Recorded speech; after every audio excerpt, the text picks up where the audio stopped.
Ang bayan kong Pilipinas, lupain ng ginto't bulaklak. Ang kasaysayan ng ating bandila. Ang pinakamahalagang sagisag ng ating bansa ay ang ating watawat. Ang ating bansa ay nananatiling malaya hanggat nakikita natin nakataas at nakawagayway ang ating bandila. Ang ating mga bayani ay nagpunyagi at nag-alay ng kanilang buhay upang makamit natin ang kalayaan at makitang nakawagayway sa papawiri ang ating bandila. Noong unang panahon, ang ating mga ninuno ay mga tahimik at mapayapang mamamayan. Likas silang nasisipag at masisilog. Nagpapakahirap silang gumawa sa kanilang bukid at hindi nakaisip na sumako ng ibang lupain. Ngunit, dumating ang mga Kastila. Sila ay sa pilitang sinakop sa magitan ng karahasan at kalupitan. Tinamkam nila ang malalawak na lupain at ang ating mga ninuno ay pinagbayad ng malalaking buwis. Ang sino mang hindi magbayad ay iilitin ng lupain at ang kawawang Pilipino ay mawawala ng ikabubuhay. Ikahos sa buhay at aping-api ang mga Pilipino noon. Kamay na bakal ang ginagamit ng mapaniil ng mga Kastila sa bawat Pilipinong hindi sumusunod sa patakaran ng kanilang gobyerno. Lumipas ang panahon, lumaki at nagkaisip ang mga anak ng Pilipinong naapi ng mga Kastilang praile. Nakamulatan din nila ang kalupitan ng mga sundalong Kastila para bang normal na lang sa mga ito ang maggawad ng parusa. Ang isang maliit na pagkakamali ay maaaring naging katumbas na ng buhay ng isang Pilipino. Hanggang magkaisa sila at magtatag ng lihim na samahan na tinawag na katipunan. Kailangang maitaboy nila ang mga banyagang mapanili. Ang mga kasapi ng katipunan sa pangunguna ni Andres Bonifacio ay nagtipon-tipon. Kanilang pinag-usapan ang unang hakbang na dapat gawin upang malupig ang pamahalaang Kastila. May kanya-kanya silang sitwasyon, suwestyon. Kailangan natin ng isang bandila, isang sagisag, sabi ni Andres Bonifacio, sa harap ng kanyang mga kasamahang mag-iimagsig. Tama! Kailangan natin ng isang sagisag ng ating samahan na magbibigay sa atin ng mag-inspirasyon upang lumaban hanggang sa kahuli-hulihang tatak ng ating dugo. Sang-ayon naman ang kasakaramihan na hininga ni Andres Bonifacio si Benito Rodriguez at ang kanyang asawang si Gregoria de Jesus na gumawa ng bandila. Ang bandilang nagawa ay kapirasong telang pula na may nag-iisang titik na K na tulad nito.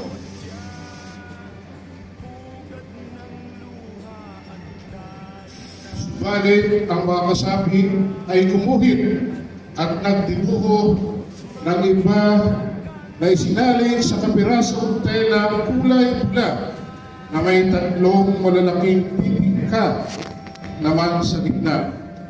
Iyon ang kanilang napagkasunduan na kanilang gagamitin kapag nakipaglaban sa mga dayuhan at nabuo na nga ang unang bandila ng himagsigan. Ay kalawang bandila, ang ibig sabihin ng tatlong pipika ay kataas-taasan, kagalang-galangang katipunan ng mga anak ng bayan. Noong una, ang tatlong titika ay magkakasunod na nakapahalang sa pulang tela ng malaunan. Ang bandilang simbolo ng katipunan ay nagbago ang disenyo. Ang mga librang titika ay inilagay sa iba't ibang kaayusan na tulad ng makikita. Ang pangatlong bandila, ang tatlong titik na K ay inayos na parang tatlong bundok.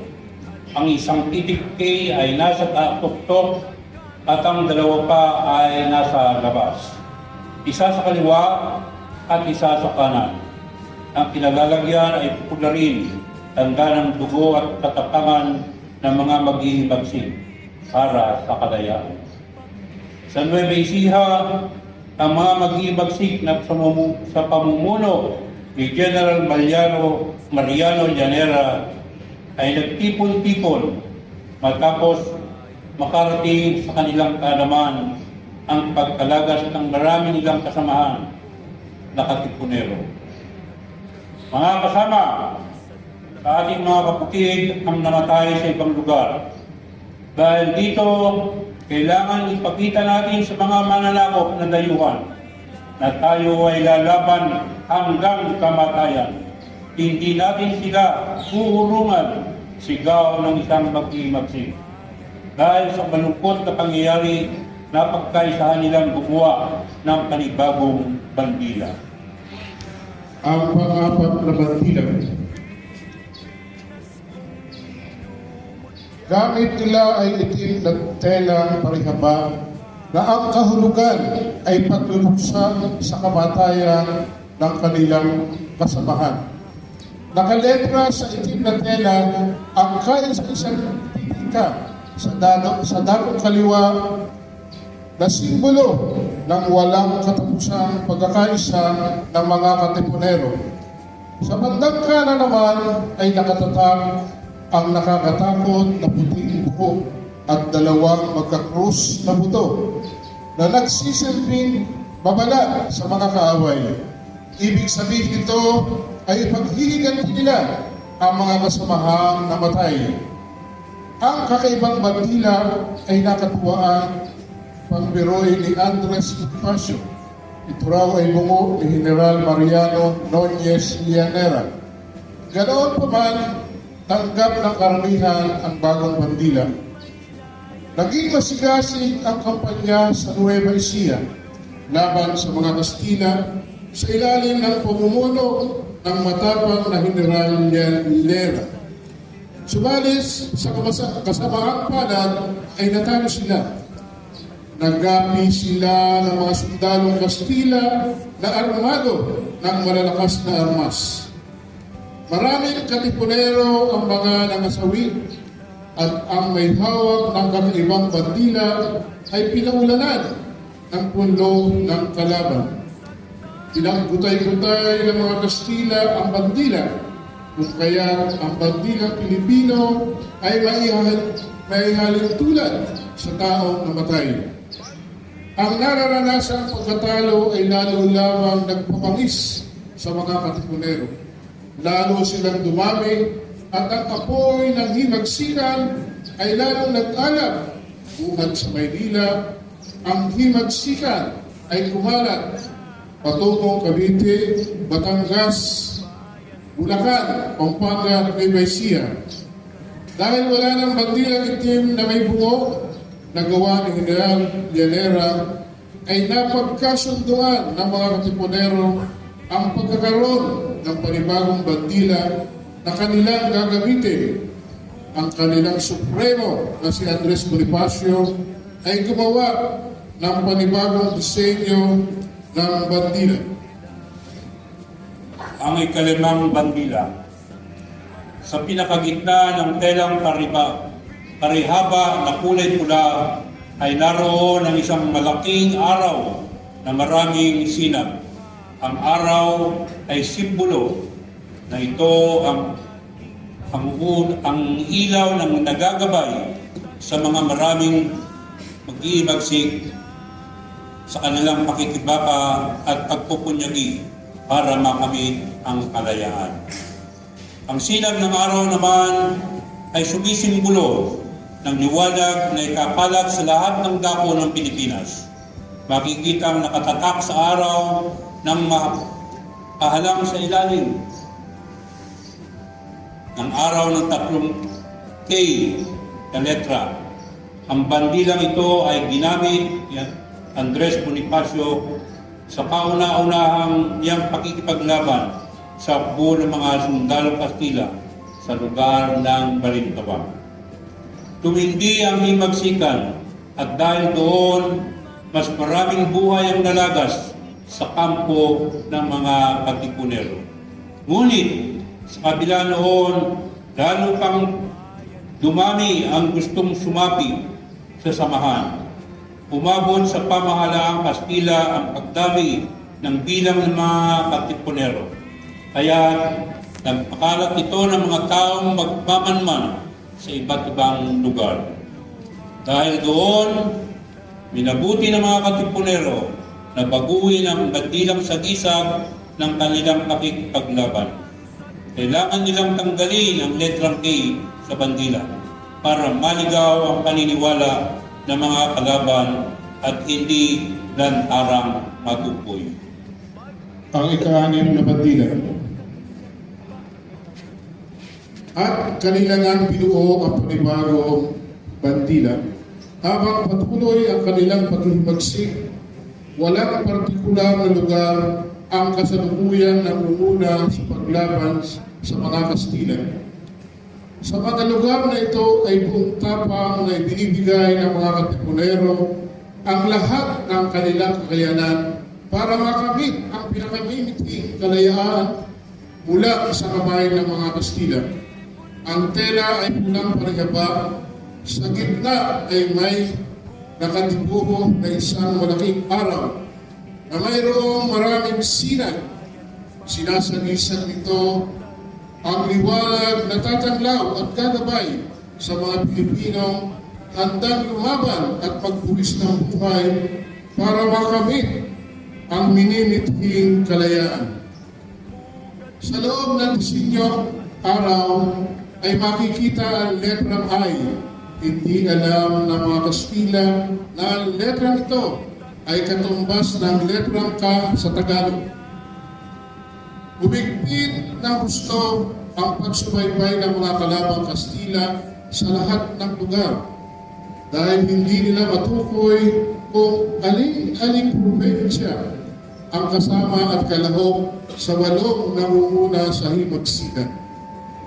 Bandang huli, ang bandila ay nagkaroon ng kaunting pagbabago. Naging 8 na lamang ang sinag ng araw. Ang ika-7 bandila. Ito naging unang opisyal na bandila ng mga puwersa ng revolusyonaryo na binasbasan ng isang pari at nagkaroon ng misa sa Imos, Cavite. Wala pa rin tigil ang mga Katipunero sa pag-iisip ng higit at magandang disenyo ng bandila hanggang sa muli silang paisip na gumawa ng panibago. Si General Pio del Pilar ay nagdibuho ng kakaibang uri ng bandila. Ito ay ibang-iba sa bandilang kulay pula na may araw sa gitna. Ang bagong bandila, bagamat ibang-iba ang anyo, ay nagtataglay din ng 2 kulay, puti at pula. Ang ika-8 bandila. Ito ang kinalabasan ng bagong bandila. Mapapansin na ibinalik ang 3 letrang K na nakalagay sa bawat sulok ng kulay puting tagsulok. Makikita rin ang isang araw na may 8 sinag. Iginuhit itong nakatago sa likod ng isang bundok. Ang kabuuang bahagi ng bandila ay kulay pula. Ang bandilang ito ay ginamit ni General Pio del Pilar. Si Gregorio del Pilar ay gumamit din ng bagong bandila. Ang ika-9 na bandila, nagtataglay ito ng 3 kulay, pula, itim, bughaw. May korteng sulok na kulay bughaw sa kaliwang bahagi. Ang bahaging itaas naman ng bandila ay kulay pula. Ang tatsulok na kulay bughaw ay hangos bandila ng Cuba. Isa itong bansa sa gitnang Amerika na kasalukuyan din nag-aalsa laban sa kandila sa Kastila. Ang pula naman ay kulay na nagpapahiwatig ng katapangan, pag-ibig at pagmamalasakit sa mga Pilipino. Walang makita man namang letra sa bandilang ito. Nagtataglay lamang ito ng tatlong kulay. Ito ang unang bandila na may tatlong kulay. Ang bandilang ito ay ginamit ni General Gregorio del Pilar sa isang madugong labanan na naganap sa Tiran Pass. Ang pinakahuling bandilang ginamit ng mga mag-iimagsik ay nakarating sa Hong Kong, lugar kung saan tinapon ang maraming Pilipinong mag-iimagsik. Nagkaroon ng pagpapalitan ng puro-puro. Ang mga Pilipinong revolusyonaryo nagkaisa silang gumawa ng bagong bandila. Ang gusto nila ay isang sagisag na pinakamaganda at magtatagal pa. Isang bandila na magiging sagisag ng bayan at ng mga mamamayan. Kailan sa bunso ang bansa ang gagamit ng bandilang ito ay bilang sagisag, kinakailangan gawin itong makahulugan. Nagbigay ng suwestyon si General Emilio Aguinaldo. Huwag nating kalimutan ilarawan ang lahat ng probinsyang nag-iimagsik. Sinugandahan naman ito ni General Mascardo. Pinakamagandang kulay ng bughaw, puti at pula, upang ilarawan ang ating mga mamamayan. Ang pula ay para sa katapangan. Ang puti naman ay simbolo ng kalinisan ng isip. Para naman sa kapayapaan, ang kulay bughaw. Hindi naman nagpahuli, nagbigay pahayag sa General Ricardo. Ang tinaguriang El Bigora, kailangang maalaala ng mga kabataan sa mga darating na panahon ang mga ninuno ng Timagsikan at ang 8 probinsya. Ang Maynila, Cavite, Bulacan, Pampanga, Nueva Ecija, Tarlac, Laguna at Batangas. Kailangan makita sa bandila ang araw na may 8 silang pagtatapos ni General Ricardo. Ang dami ng mga suwestyon ay nauwi sa pagkakaisa. Sa bandang huli, si General Emilio Aguinaldo ang nagdisenyo ng bandila na kawangis o kamukha ng ating bandila ngayon. Ang ika-10 bandila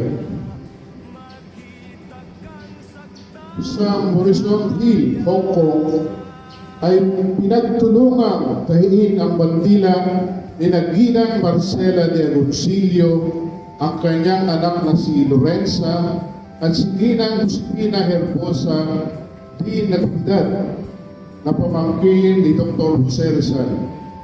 Ito ay gawa sa telang seda na may puting tansulong na disenyo sa kaliwa. Sa pinakagitna ng tansulong ay naroon ang isang araw na kulay dilaw na may 8 silang, at sa bawat tansulong ay naroon ang 3 bituin na may 5 tulis. Natapos nga nilang gawin ang bandila sa Morrison Hill, Hong Kong. Lahat sila ay nasiyahan sa kinalabasan. Ang itaas na bahagi ng bandila ay kulay asul at sa ibaba naman ay kulay pula. Ang kulay puti sa ating watawan ay sumasagisag sa pagkapantay-pantay. Ang kulay asul naman ay sumasagisag ng kapayapaan at katarungan. Ang pula naman ay sumasagisag ng katapangan at pagkapakabayan. Ang 8 silang ng araw ay sumisimbolo ng 8 probinsya na unang nagkalusa laban sa mga Kastila. At 3 bituin ay sumisimbolo ng tatlong malalaking isla ng Pilipinas, ang Luzon, Visayas at Mindanao. Ang bandilang ginawa sa Hong Kong ay inuwi sa Pilipinas ni General Emilio Aguinaldo. Ito ay opisyal na itinaas sa Kawit Cavite noong Hunyo 12, 1898 sa proklama sa kasarili ng Pilipinas. Mula noon hanggang ngayon ay ito ang nagsilbing pambansang watawat ng mga Pilipino. Ito ang ating pambansang watawat na ating ginagamit magpahanggang ngayon. Sa lahat ng sagisag ng ating bansa, ang watawat ang pinakamahalaga. Sa panahon ng kapayapaan, ang kulay bughaw sa ating bandila ay nasa itaas. Kapag may bugбaan, ang kulay pula naman ang nasa itaas. Kapag nagluluksa ang ating bansa, ang watawat ay nasa kalagitnaan lamang ng tagdan.